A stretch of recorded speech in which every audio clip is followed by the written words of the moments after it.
एक बार भगवान वशिष्ठ मुनि और श्री विश्वामित्र मुनि, इनमें थोड़ी थोड़ी आपस में अनबन कभी कभी आनंद वाली हो जाती थी। तो श्री विश्वामित्र जी ने बड़ा तप किया था, घोर तप किया था। तो इनको अपने तप का थोड़ा सा अभिमान था, गर्व था कि हमने बड़ा तप किया है। तो एक बार दोनों में आपस में चर्चा हो रही थी। एक कह रहा है तप बड़ा है, विश्वामित्र जी कह रहे हैं तप बड़ा है, वशिष्ठ जी कह रहे हैं नहीं सत्संग बड़ा है, हम सत्संग सुनते, हम सत्संग प्रेमी, इसलिए सत्संग बड़ा है। बोले ठीक है, निर्णय करो, परीक्षा लो। तो निर्णय करवाने भगवान शेषनाग जी के पास पहुंचे। भगवान शेषनाग से निवेदन किया, प्रभु आप थोड़ा सा निर्णय कर दीजिए। भगवान शेषनाग ने कहा ठीक है, समाधान है हमारे पास। समाधान क्या है? ले हमारे सर पर इतना ज्यादा भार हो गया है ना, ये पृथ्वी हम पर टिकी है, अब हम पर ये बोझ झेला नहीं जा रहा। तो एक काम करो, थोड़ी देर के लिए आप अपने अपने बल से इसको संभाल लो, हम थोड़ा सा अंगड़ाई ले लें, थोड़े फ्री हो जाएं, तो फिर हम निर्णय करेंगे। बोझ कम होगा तभी तो सही निर्णय कोई दिमाग बुद्धि कर पाएगी। तो लो आप इस पृथ्वी को संभालो। विश्वामित्र जी से कहा आप संभालो। तो विश्वामित्र जी ने कहा कि हम अपने 50,000 साल का तप लगा रहे हैं, 50,000 साल का तप लगा रहे हैं, बल लगा रहे हैं, और पृथ्वी को हम टिका लेंगे। और जैसे शेषनाग भगवान ने वो पृथ्वी दी भगवान विश्वामित्र जी को, जैसे उन्होंने पकड़ा धरती हिलने लगी, टिक नहीं पाई। 50,000 साल का तप टिक नहीं पाया। तो फिर भगवान शेषनाग ने वशिष्ठ जी को कहा अब आप कुछ अपना बल लगाइए, अपने साधन का। तब श्री वशिष्ठ जी कहते हैं, वशिष्ठ भगवान ने कहा हमने जागृत अवस्था में नहीं, अगर सपने में भी 2 घड़ी सत्संग अगर सच्चे दिल से किया हो तो हे माँ पृथ्वी आप हमारे सर पर विराजमान हो जाइए। और जैसे कहा पृथ्वी वहीं सर पर रुक गई, वहीं थम गई। भगवान शेषनाग ने कहा लो जी हो गया निर्णय। सब साधन प्रणम्य, तप भी अच्छा है, व्रत भी अच्छे, सब अच्छा है, लेकिन जो बल सत्संग में है वो बल दूसरा किसी में नहीं। इसलिए ये सत्संग आप हम सबको प्राप्त हुआ है, ये इस बात की सूचना दे रहा है, ये इस बात का सूचक है कि आप और हम सब पर भगवान की बड़ी कृपा है। ये सत्संग हमें ऐसी दृष्टि देगा, ऐसा नजरिया देगा, ऐसी बुद्धि देगा कि जो भगवान हमें बड़ी दूर लगते थे वो भगवान हमको बड़े करीब लगने लगेंगे, बड़े पास लगने लगेंगे।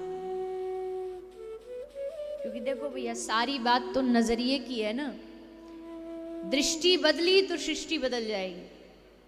दृष्टि में अगर तुम्हारे भगवान आके बैठ गए तो फिर कहीं अलग अलग जगह जाना नहीं पड़ेगा, आपको हर जगह भगवान नजर आएंगे। किसी के आंख में मोतियाबिंद का दाना हो, उसको हर जगह को काला धब्बा नजर आएगा। क्यों? क्योंकि आंख में बसा है। जिसके आंख में भगवान बस जाए, जिसके आंख में कृष्ण बस जाए, उसको हर स्थान पर, हर व्यक्ति में बस भगवान ही नजर आएंगे। भगवान की दृष्टि हो, नजरिया चाहिए वह भगवान को देखने का। भक्तों की नजर से भगवान को देखोगे तो आहा कितना आनंद आएगा। जिन्होंने भगवान को भक्तों की नजर से देखा ना, उनसे पूछो कैसे भगवान।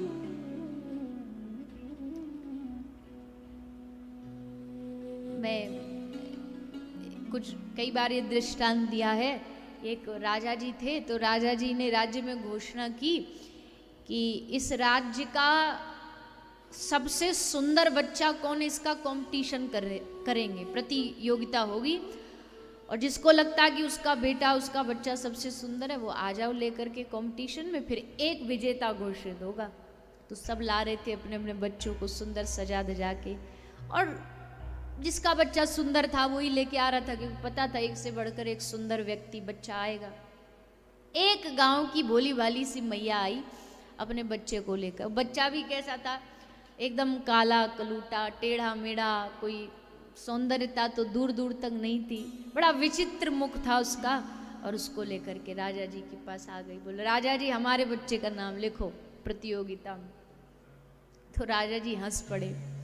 राजा जी ने हंस के कहा मैया देखो सब बातें एक तरफ, पर तू एक बात बता, कम से कम थोड़ा तो सोचना चाहिए कि एक से बढ़कर एक सुंदर बच्चा आएगा और तू अपने इस बच्चे को लेके आई। अब इतना तो समझ में ही आ जाता है ना कि ये बच्चा तो प्रतिस्पर्धा में चल ही नहीं पाएगा, फिर भी तू इसको लेकर के क्यों आई? तो उस मैया ने हंसते हुए जवाब दिया, माता कहती है आपको ये बच्चा सुंदर नहीं लग रहा, जानती हो क्यों? क्योंकि आप इसको राजा की नजर से देख रहे हो। एक बार आप इसको मेरी नजर से देखो तो मुझे लगता है ये राज्य का सबसे सुंदर बच्चा है। मेरी दृष्टि से जब देखोगे तब आपको ये सुंदर दिखाई देगा, अगर अपनी दृष्टि से देखोगे तो कुरूप नजर आएगा, पर मेरे नजरिए से देखो तो ये बच्चा सबसे सुंदर बच्चा है। वैसे ही अगर भक्त की प्रेमी की दृष्टि से देखोगे तो तुमको अपने ठाकुर जी से सुंदर कोई दुनिया में दूसरा दिखाई नहीं देगा। उनसे सुंदर स्वभाव वाला टॉर्च लेके भी ढूंढोगे कोई मिल जाए, कोई उनसे अच्छे स्वभाव का कोई मिल जाए, कोई नजर नहीं आएगा, केवल केवल वही नजर आएंगे। तो कथा क्या करती है? कथा हमको दृष्टि देती है, कथा हमको नजरिया देती है भगवान को देखने का।